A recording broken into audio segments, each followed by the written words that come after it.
आप सभी, मैं विनय तिवारी एक बार फिर आपके अपने परिवार एसएससी अड्डा 24/7 में हार्दिक स्वागत करता हूं। आप सभी हमारे छोटे भाई बहन जल्दी से आ जाइए, फिर हम लोग आज का जो हमारा ये धुआंधार सेशन है हम उसकी शुरुआत करेंगे। इसके अंदर मैं आप लोग के साथ जैसा कि हर महीने की 1 तारीख को आता हूं और आप लोग के सामने डिस्कस करता हूं उस महीने में आने वाली टॉप 5 वैकेंसीज। वैकेंसीज तो बहुत सारी आती हैं, ऐसा नहीं है कि केवल यही 5 वैकेंसीज आती हैं, आने को तो 7 8 10 वैकेंसीज आती हैं और लेकिन जो मुझे सबसे अच्छी लगती हैं वो मैं आप लोग को बताता हूं, जिसमें ज्यादा से ज्यादा बच्चे एलिजिबल होते हैं। वो वैकेंसीज जो है मैं आप लोग के सामने लेकर आ जाता हूं ताकि आप लोग बढ़िया तरीके से उस फॉर्म को भर करके तैयारी करो और अपने सिलेक्शन को सुनिश्चित करो। तो चलिए ज्यादा समय नहीं लेंगे। दिसंबर महीने में ऐसी कौन कौन सी 5 वैकेंसीज हैं जिनको आपको भरना चाहिए अगर आप एलिजिबल हो तो, ठीक है। तो चलिए शुरुआत करेंगे। सबसे पहले अगर मैं बात करने की कोशिश करूं AOC army ordinance corps recruitment 2024, अगर मैं इसकी बात करूं तो इस वैकेंसी के अंदर अगर मैं आपको इंपॉर्टेंट डेट्स बताऊं तो 2 तारीख यानी कल से इसके फॉर्म भरे जाना क्या हो जाएंगे बेटा, स्टार्ट हो जाएंगे। कल से इसके फॉर्म भरे जाना स्टार्ट होंगे और फॉर्म को भरने की लास्ट डेट 22 दिसंबर रखी गई है, यानी आपको 20 दिनों का समय दिया जा रहा है फॉर्म को भरने के लिए। उसके बाद अगर हम बात करें यहाँ पर अभी कोई भी एग्जाम डेट का शेड्यूल नहीं है। उसके बाद सबसे अच्छी बात जो आप लोग की यहाँ है कि एप्लीकेशन फीस कुछ भी नहीं लग रही है, सब कुछ फ्री है बिल्कुल। लेकिन आप सब लोग अगर एलिजिबल हो तो फॉर्म जरूर भरिए। उसके बाद अगर मैं बात करूं यहाँ पर देखो बेटा, तो ग्रुप लिस्ट मैंने ले रखी कि कौन कौन सी पोस्ट है और कितनी वैकेंसी, ठीक है। अगर हम लोग यहाँ पर देखने की कोशिश करें तो आप लोग की मटेरियल असिस्टेंट एमए की पोस्ट है 19, फायरमैन की 247 पोस्ट है, जूनियर ऑफिस असिस्टेंट की जेओ की 27 पोस्ट है, सिविल मोटर ड्राइवर ओजी की 4 पोस्ट है, पेंटर एंड डेकोरेटर की कितनी पोस्ट है बेटा, पेंटर एंड डेकोरेटर की 5 पोस्ट है।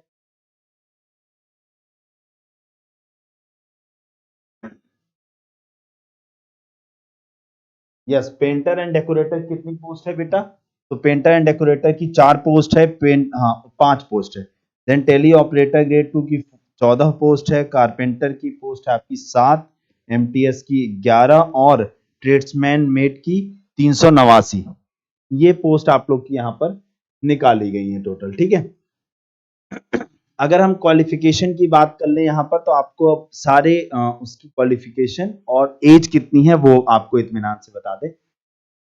तो जो भी बच्चे मटेरियल असिस्टेंट के लिए एमए के लिए सोचेंगे, ग्रेजुएशन हो या diploma in material management plus engineering हो और आपकी एज 18 से 27 साल मांगी।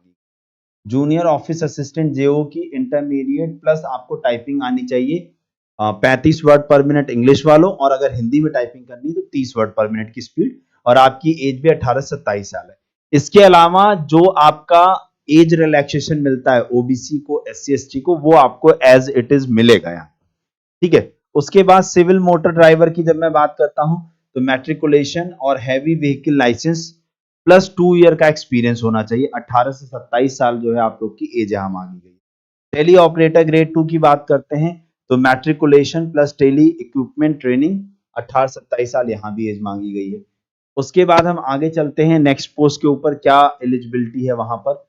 हाँ, तो कारपेंटर की जब मैं बात करता हूं तो मैट्रिकुलेशन प्लस आईटीआई इन कारपेंट्री, 18 से 25 साल की एज मांगी गई है।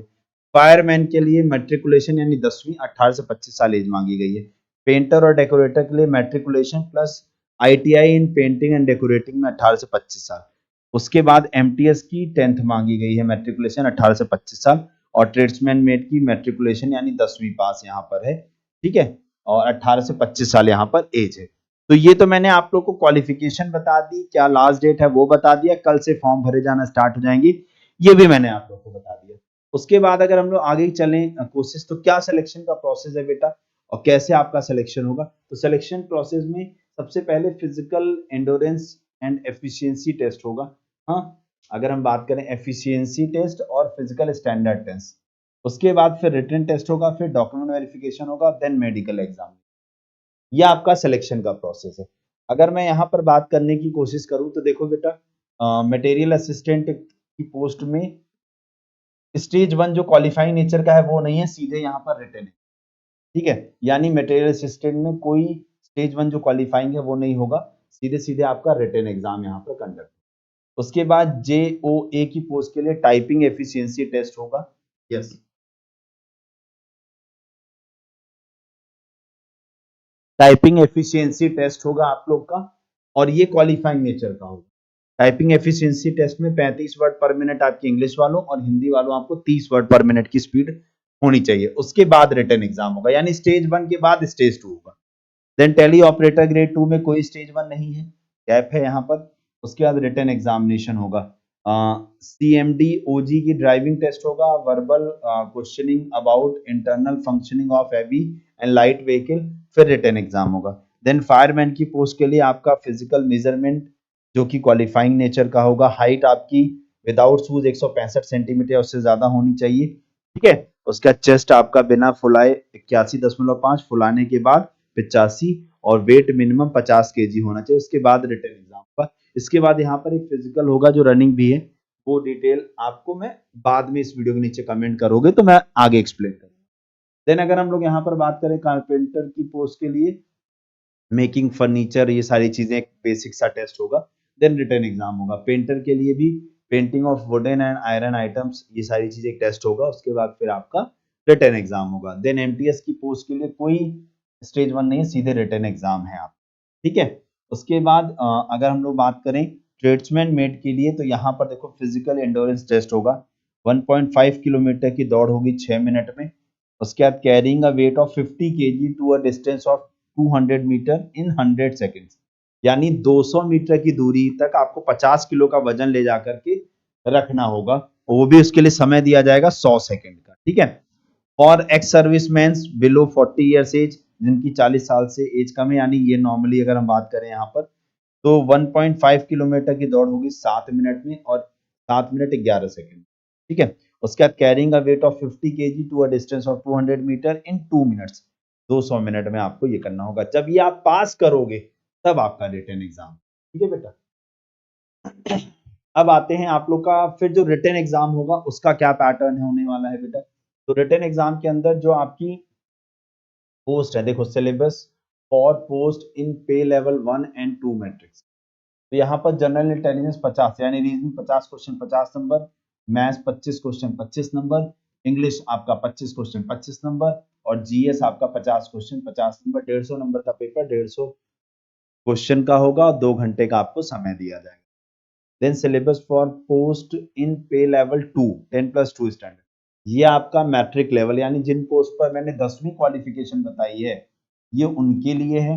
ये आपका जिनकी 12वीं क्वालिफिकेशन होगी उनके लिए। तो यहाँ पर भी सेम एग्जाम पैटर्न है, बस यहाँ पर अगर हम लोग ध्यान से देखने की कोशिश करें तो इंग्लिश लैंग्वेज, जैसे यहाँ पर इंग्लिश में 25 क्वेश्चन थे, यहाँ इंग्लिश में 50 क्वेश्चन। तो देखो reasoning 50 question 50 number, maths 25 question 25 number, GS 25 question 25 number, और इंग्लिश 50 क्वेश्चन 50 नंबर। 150 क्वेश्चन का पेपर 150 नंबर का, 2 घंटे का आपको यहाँ पर समय दिया जाएगा। देन उसके बाद अगर मैं बात करूं ग्रेजुएशन लेवल वाली जो पोस्ट है, तो यहाँ पर आपका reasoning 50 question 50 number, maths 25 question 25 number, GS 25 question 25 number, और इंग्लिश 50 क्वेश्चन 50 नंबर। 150 क्वेश्चन का पेपर, 150 नंबर का, 2 घंटे का आपका एग्जाम। ये आप लोग को मैंने वैकेंसी 1 बताई। अब हम चलते हैं बेटा वैकेंसी नंबर 2 पे। देख हाँ, जो आप लोग की है इंडियन एयरफोर्स की तरफ से आ रही है। इंडियन एयरफोर्स की तरफ से क्या वैकेंसी आ रही है बेटा, अगर हम लोग बात करें तो इंडियन एयरफोर्स की तरफ से जो वैकेंसी निकल के आ रही है FCAT की, क्या निकल के आ रही है बेटा, FCAT 2025, क्या निकल के आ रही है, FCAT 2025, और ये बैच 1 है, ठीक है। तो इसकी अगर हम बात करें तो कल से इसका भी फॉर्म भरा जाना स्टार्ट होगा, यानी 2 दिसंबर से इसके भी फॉर्म को भरा जाना स्टार्ट हो जाएगा, और 31 दिसंबर लास्ट डेट है आप लोग की। उसके बाद अगर हम लोग बात करने की कोशिश करें, अभी एग्जाम डेट और एडमिट कार्ड की कोई डिटेल नहीं है। 550 रुपए फॉर ऑल कैंडिडेट यहाँ पर फीस रखी गई है। NCC वाले कैंडिडेट्स के लिए 0 रुपीज फॉर्म फीस है, ठीक है। उसके बाद जब हम एज लिमिट की बात करते हैं, FCAT फ्लाइंग बैच के लिए 20 से 24 साल, ground duty technical and non technical के लिए 20 से 26 साल आप लोग की एज है। इसके अलावा अगर हम बात करें जो एज रिलैक्सेशन मिलता है वो आपको यहाँ एज इट इज मिलेगा। उसके बाद टोटल नंबर ऑफ जो वैकेंसीज हैं वो 336 निकाली गई। कितनी निकाली गई बेटा? 336 वैकेंसी निकाली। उसके बाद अगर हम लोग सिलेक्शन प्रोसेस की बात करते हैं बेटा, तो यहाँ पर जो सिलेक्शन का प्रोसेस है, एफकेट एक एग्जाम यानी एक आपका ऑनलाइन एग्जाम कंडक्ट होगा। उसके बाद एसएसबी इंटरव्यू पर्सनालिटी टेस्ट होगा। उसके बाद क्लिनिकल एग्जामिनेशन होगा। हाँ, देन आपका लास्ट मेरिट लिस्ट, मतलब मेडिकल एक तरीके, इसको हम लोग क्या कहते हैं बेटा? मेडिकल टेस्ट, इसको हम लोग मेडिकल टेस्ट कहते हैं। ठीक है। देन उसके बाद आते हैं आपकी एफकेट में कैसे आप लोग कौन एलिजिबल है। तो देखो बेटा, एफकेट के फ्लाइंग बैच की जो आपकी वैकेंसी निकली है, उसके लिए बैचलर्स डिग्री होनी चाहिए, यानी आपने बीए बीएससी बीकॉम कुछ भी कर रखा हो नहीं, bachelors degree in any stream with physics and mathematics. तो इससे पता चलता है अगर आपने बीएससी कर रखा हो एट 10+2 लेवल बी या बीटेक कोर्स में। देखो, आपने अगर 12वीं में फिजिक्स और मैथ से पढ़ाई की है तो आप यहाँ पे अप्लाई कर पाओगे, और ग्रेजुएशन आपने किसी स्ट्रीम में किया हो। तो यहाँ पे साफ साफ लिखा हुआ है bachelor's degree in any stream with physics and mathematics eight 12th level या बी या बीटेक कोर्स। ठीक है, तो आप लोग यहाँ पर एलिजिबल। देन उसके बाद ग्राउंड ड्यूटी टेक्निकल के लिए तो aeronautical engineering electronics 10+2 intermediate minimum 60%, यानी आपने एरोनॉटिकल इंजीनियरिंग की पढ़ाई कर रखी हो, साथ ही साथ 10+2 में मिनिमम 60% नंबर हो आपके फिजिक्स और मैथ्स में। ठीक है, तो इस तरीके से तब आप भर पाओगे। यहाँ पर 10+2 intermediate minimum 60% marks in physics and mathematics and minimum 4 year graduation integrated PG, मतलब 4 साल ये एरोनॉटिकल इंजीनियरिंग जो लोग पढ़ते हैं वो लोग 4 साल का तो वैसे भी ग्रेजुएशन करते हैं। ठीक है। देन उसके बाद चलते हैं एडमिनिस्ट्रेशन एंड लॉजिस्टिक्स में, तो bachelors degree in any stream at least minimum 60% marks, मतलब 60% नंबर होने पर ही आप भर पाओगे। फिजिकल एलिजिबिलिटी है, हाइट आपकी 157.5 सेंटीमीटर से कम नहीं होनी चाहिए मेल, और फीमेल 152 सेंटीमीटर से कम नहीं होनी चाहिए। Accounts bachelors degree in BCom, अगर आपने ग्रेजुएशन कर रखा है बीकॉम में 60% से ज्यादा नंबर पे तो आप भर सकते हो। मेल कैंडिडेट आपकी हाइट 157.5 सेंटीमीटर और फीमेल 152 सेंटीमीटर मांगी जाती है। ये आपके एफकेट की वैकेंसी की मैंने सारी डिटेल आपको दी। अगर आप प्रिपरेशन करना चाहते हैं बेटा तो आपके लिए एफकेट का नया बैच हम स्टार्ट करने जा रहे हैं। Y461 यही डिस्काउंट कोड है जिसका आप इस्तेमाल करके आप लोग इस बैच से जुड़ करके अपनी प्रिपरेशन स्टार्ट कर सकते हैं। ऊपर सर्च बटन आती है, उस पर सर्च कर लेना एफकेट 2025 लक्ष्य बैच, आपको मिल जाएगा। चलिए, अगली वैकेंसी है इंडियन कोस्ट गार्ड की वैकेंसी निकाली गई बेटा। तो अगर हम लोग बात करते हैं coast guard assistant commandant recruitment 2024, हाँ, तो coast guard assistant commandant recruitment 2024, जब हम इसकी बात करते हैं बेटा तो इसका जो फॉर्म है वो 5 दिसंबर से स्टार्ट होगा। इसका फॉर्म 5 दिसंबर से भरा जाना स्टार्ट होगा, लास्ट डेट 24 तारीख है। उसके बाद स्टेज 1 का जो एग्जाम है वो 25 फरवरी को होगा, देखो यहाँ पे बिल्कुल क्लियर है। उसके बाद जो स्टेज 2 का एग्जाम है वो मार्च में होगा। यहाँ आपको देखो एग्जाम की डेट और ये सारी चीजें बिल्कुल क्लियर कर दी गई है। Form fees general OBC EWS के लिए 300 रुपए, एससी एसटी और बाकी कैटेगरी के लिए 0। उसके बाद अगर हम बात करते हैं एज लिमिट की बेटा, तो जो आपकी एज लिमिट है या जो एज मांगी गई है वो 1/7/2025 तक 21 साल मिनिमम और मैक्सिमम 25 साल होनी चाहिए। इसके अलावा जो ओबीसी को एज रिलैक्सेशन मिलता है और जो एससी एसटी को एज रिलैक्सेशन मिलते हैं वो मिलेंगे गवर्नमेंट के नॉर्म्स के हिसाब से। ठीक है। उसके बाद देखो इसको कौन भर सकता है, क्या एलिजिबिलिटी की बात है। तो जनरल ड्यूटी के लिए हम जब बात करते हैं मेल, जनरल ड्यूटी मेल यानी ये वैकेंसी मेल के लिए है। बैचलर्स डिग्री होनी चाहिए 60% नंबर के साथ। ठीक है। दूसरा maths physics as a subject in 10+2 level, यानी जिन्होंने बीएससी कर रखा होगा बीटेक कर रखा होगा वो एलिजिबल है यहाँ पर एक तरीके से, क्योंकि बीटेक वाले बच्चे अमूमन जो होते हैं वो साइंस बैकग्राउंड के होते हैं, क्योंकि फिजिक्स और मैथ्स साइंस बैकग्राउंड वाले बच्चों के पास ही होगी, और साथ ही साथ मिनिमम 60% नंबर होना चाहिए। टेक्निकल मैकेनिकल, हाँ हाँ, उसके बाद अगर हम बात करें मेल कैंडिडेट, तो आपके पास बीटेक की डिग्री आप लोगों ने अगर कर रखा है मैकेनिकल में तो आप इसको भर सकते हो। ठीक है। देन उसके बाद अगर हम बात करें टेक्निकल इलेक्ट्रिकल इलेक्ट्रॉनिक्स मेल, तो सिंपल सी बात है, अगर आपने 60% नंबर के साथ, अगर आपने 60% नंबर के साथ बीटेक कर रखा है इलेक्ट्रॉनिक्स में या इलेक्ट्रिकल इंजीनियरिंग में या टेलीकम्युनिकेशन में इंस्ट्रूमेंटेशन में, तो आप इस फॉर्म को भरने के लिए इलेक्ट्रॉनिक एंड कम्युनिकेशन में तो आप इस फॉर्म को भर सकते हैं।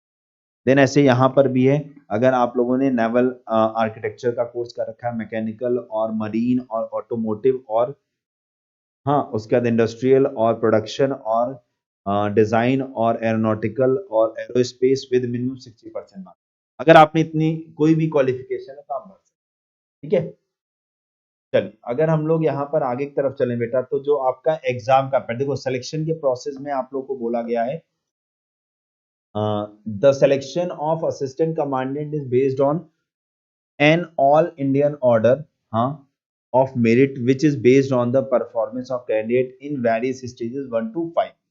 5 स्टेजेस में आपका सिलेक्शन प्रोसेस पूरा होगा। ठीक है, जिसमें से एक आपका जो रिटन एग्जाम होगा उसका पैटर्न मैं आपको बता रहा हूँ, जिसमें इंग्लिश आपकी आएगी 25 क्वेश्चन की, रीजनिंग आपकी आएगी 25 क्वेश्चन की, जीएस आएगी आपकी, GS and maths, maths science and maths आएगा आपका 25 क्वेश्चन का, और जीएस आएगा आपका 25, यानी 100 क्वेश्चन का आपका एक पेपर होने वाला, जिसके लिए आपको 2 घंटे का समय दिया जाएगा। तो इस फॉर्म को वही भर सकता है जो एलिजिबल होगा। ठीक है, then next 4th number vacancy आती है आपकी राजस्थान पब्लिक सर्विस कमीशन की तरफ से आ रही है। राजस्थान पब्लिक सर्विस कमीशन की तरफ से आ रही है, Rajasthan police sub inspector SI telecommunication के लिए रिक्रूटमेंट आया है आपका। अगर हम लोग बात करें, इसका जो फॉर्म है बेटा 28 नवंबर से भरा जाना स्टार्ट हुआ है, 27 दिसंबर फॉर्म को भरने की लास्ट डेट है। अगर हम लोग बात करें, अभी बाकी कोई डेट अवेलेबल नहीं है एग्जाम की, एडमिट कार्ड की। बाकी फॉर्म फीस की बात करें बेटा तो 600 रुपए जनरल और अदर स्टेट, यानी इस पोस्ट को अदर स्टेट वाले भी भर सकते हैं, बिल्कुल क्लियर है यहाँ पर। उसके बाद ओबीसी और जो बैकवर्ड क्लास के लोग हैं 400 रुपए, एससी एसटी के लिए 400 रुपए, और करेक्शन अगर आप करोगे बाद में तो उसके लिए 500 रुपए फीस अलग से। देन अगर हम लोग यहाँ पर बात करें एज लिमिट बेटा, 1 जनवरी 2025 तक 20 से 25 साल के बीच में आपकी एज होनी चाहिए।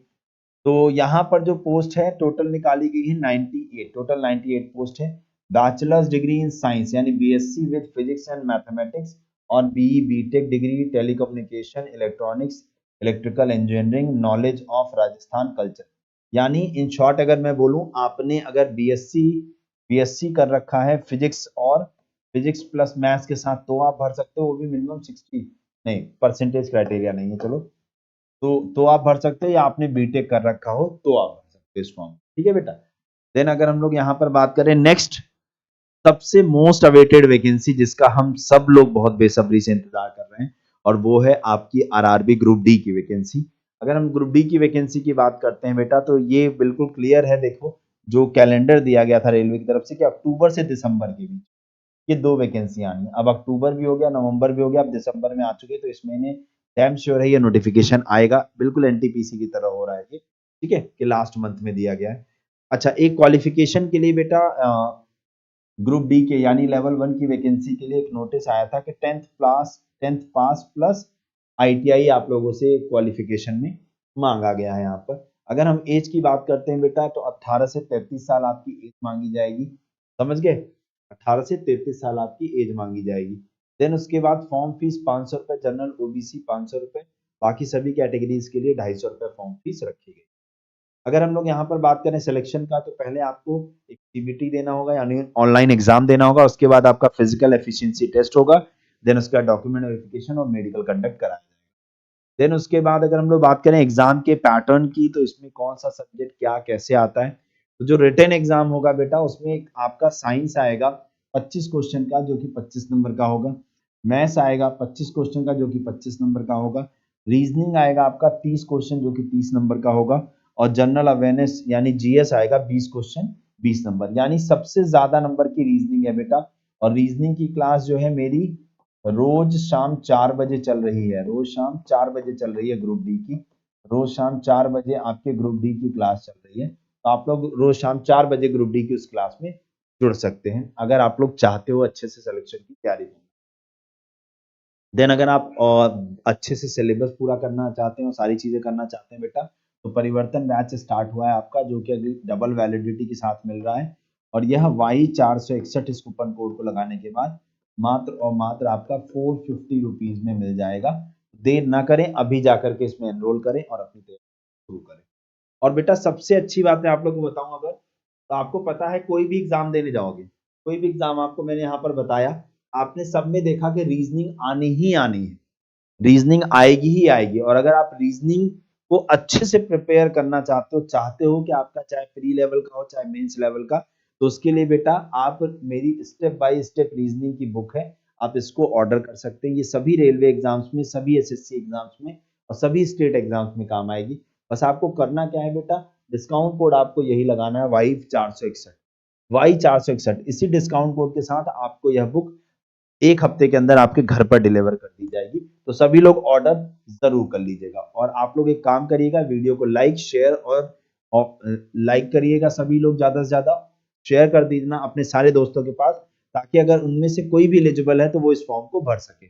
ऑफलाइन कमेंट करके आपको अगर किसी और वैकेंसी की डिटेल अच्छे से जाननी है इनमें से, तो आप उसे जरूर कमेंट करिएगा। और चैनल को सब्सक्राइब कर लेना बेटा, ये बिल्कुल फ्री होता है। चैनल को सब्सक्राइब करना इसलिए भी जरूरी होता है ताकि अगर मैं कोई भी डिटेल लेकर आता हूँ वैकेंसी का, तो वो आप तक पहुंचाया जा सके। ठीक है बेटा, तो सभी लोग जरूर जुड़िएगा बेटा। और आप सभी लोग का एक बार फिर से बहुत बहुत धन्यवाद कि आप लोगों ने इस वीडियो में इतना साथ दिया। इसे शेयर जरूर कर दीजिएगा अपने सारे दोस्तों के पास, और चैनल को सब्सक्राइब कर लेना ताकि आप सभी लोगों को प्रॉपर जो है मेरी क्लासेस मिल सके। ठीक है मेरे दोस्तों, तो चलो फिर आज के लिए इतना रहते हैं। तब तक के लिए मस्त रहिए, खुश रहिए, मुस्कुराते रहिए। तब तक के लिए जय हिंद, जय भारत, थैंक यू।